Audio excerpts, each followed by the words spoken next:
Hello guys! Hello Gemini! Welcome dito sa aking channel. Kapalaran 888 Gemini. Alamin natin kung anong messages, vibration, gabay, energy para sa lahat ng Gemini. Ito ay general reading 44 portal, gateway opening message para sa lahat ng Gemini. Okay. Tingnan natin Gemini kung ano yung message na to para sa'yo. Okay, so trust your gut feeling. Gemini, sinasabi ng baraha sa'yo dito na kailangan mong magtiwala sa kung ano yung nararamdaman mo. Trust your intuition, trust your instinct, trust your gut feeling. Let your heart lead you to who you are. So, gamitin mo ang iyong puso, ang iyong emosyon, ang iyong feelings sa kung ano man or kung saan ka man papunta. Okay, next card natin is Fine Wine. Dito Gemini, if you're longing or searching for opportunities, mga opportunities siya, sinasabi ng baraha sa'yo dito na trust your intuition. Kung talagang sinasabi ng intuition mo na maghintay, maghintay ka. Kung na-feel mo na oras na para talaga maghanap ka. But if you feel na parang malayo pa, talagang malayo pa. Okay? So, yon Gemini.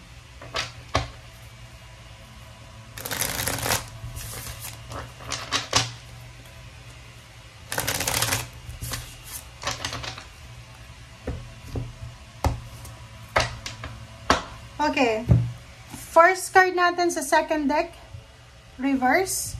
Reverse siya na Four of Fire. So, nakikita mo dito na siguro may mga Gemini dito na nag-wish, nagmamanifest ng prosperity, contentment, and celebration. But this April, nakikita ko sir dito na parang medyo namumroblema ka siguro Gemini sa pera. Hindi ka kontento. Pwedeng mga away pamilya. Pwedeng may mga family celebration na hindi matutuloy. So, naka-reverse siya. So, ibig sabihin, pwedeng may mga misunderstanding kayo ng kapamilya mo. Pwedeng yung celebration, nahang siya, na-delay, parang ganon. And, hindi ka kontento eh. Diba? Disappointed ka. Siyempre, diba? Pag halimbawa, nag-away-away yung pamilya, may mga plano, reunion, ganyan-ganito, hindi natuloy, talagang madidisappoint ka. Diba? Okay, so, nakikita ko this April na talagang hindi matutuloy kasi hindi ka pa sigurado. So, parang ang dami-dami mong plano pero hindi ka makapag-desisyon. Nasa crossroad ka, confused ka. Okay? Next card natin is Queen of Water. Sinasabi ng baraha sa'yo na ano man ito na pinagdadaanan mo na confusion, disagreement, hindi ka kontento, naiirita ka, nagagalit ka, kalmahin mo ang sarili mo. Okay? Kailangan mong kalmahin. Relax. Breathe in. Breathe out. Gemini. Okay? Huwag kang padadala sa emosyon mo. Kailangan mong maging kalmado. Pasensya ang kailangan mo. Magician. Oh, diba? So, parang nakikita ko may Gemini na umiiyak. May Gemini na disappointed. May Gemini na nasasaktan. May Gemini na punong-puno ng grudges and resentment. May Gemini na kailangan magpatawad. May Gemini na kailangan humingi ng tawad. May Gemini na sugat na sugat ang puso dahil sa pain and heartaches. So, pwedeng kakabreak nyo lang ng relationship nyo. Pwedeng merong mga family problems. May mga disappointments ka na nararamdaman sa sarili mo. Expectation na hindi mo malaman kung bakit hindi mo na-reach. So, dito sinasabi ng baraha na kalmain mo lang ang sarili mo, Gemini, kasi on the way na yung relief, yung action, yung answers, yung solution, yung clarity, yung manifestation. Okay? So, dito sinasabi ng baraha na kailangan mong magkaroon ng pag-asa. Okay? Move on. Like for example, dito, nag-break kayo ngayong end of March ng karelasyon mo or April, hindi kayo magkasundo. Diba? Move on. Move on. Diba? May pag-asa pa. Hindi ka pa nasa finish line. Wala ka pa doon sa finish line. Diba? Okay, Gemini.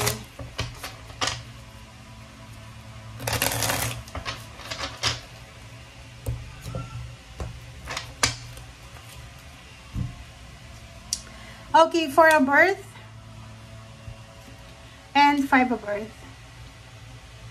So, nakikita ko sa'yo dito, Gemini, may isang Gemini dito na nakaranas siya, siguro, years ago, nakaranas siya ng mga problema sa pera, financial scarcity, financial problems, or anything na related sa money. And isa yun sa dahilan kung bakit simula nung nakaranas siya ng ganon, yung mindset niya nagbago yun. Parang doon niya na-realize nung time na walang-wala siyang pera na importante pala yung pagsisave ng pera. Importante yung pagtitipid. Importante yung pagiging kuripot. Parang ganon. So, nakikita ko sa iyo dito na this April, magiging sobrang kuripot ka, lalo na sa pera. Sobra-sobra kang magiging matipid ngayon sa pera. Okay, wise counselor. So, nakikita ko sa iyo dito, may mga Gemini dito na posibleng mag-undergo ng additional learnings or pwedeng masteral, doctoral. So, isa yun sa dahilan Parang meron kayong mga pinaplano na gagawin, pag-aaral, mga big purchases, mga big plans, financial plans na yun yung rason kung bakit ka nag-iipon ng pera sa ngayon. Financially, nakikita ko na napakasipag mong tao, Gemini. Nakikita ko sa'yo dito na magaling ka din mag-ipon ng pera. But this April, nakikita ko sa'yo dito na mag-aaral ka siguro ng investing, parang ganon.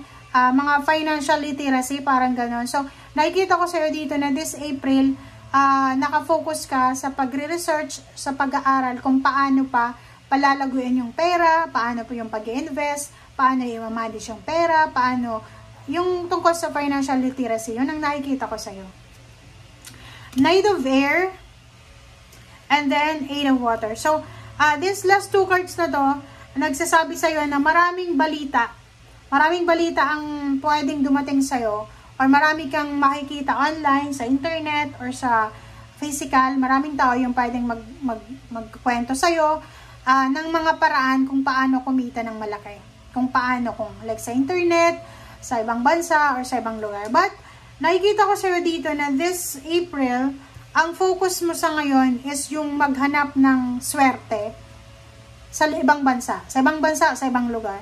So, nakikita ko sa'yo dito na may mga Gemini na financially stable ka na sa Pilipinas, but hindi ka kontento. Ang Gemini na to is posibleng nangangarap ka na tumira sa ibang bansa, literal sa Amerika, sa Canada, sa Europa. Nakikita ko sa'yo dito naghahanap ka ng bansa na pwedeng magtrabaho ka doon, pero dadalhin mo yung pamilya mo, or naghahanap ka ng bansa na pwedeng magdala sa'yo ng swerte, and doon mo talaga mahanap yung financial fulfillment. So, paki-comment sa comment section if isa ka sa mga Gemini na naghahanap ng bansa na kung saan ka pwede mag-migrate. Okay? Thank you guys for watching. Bye!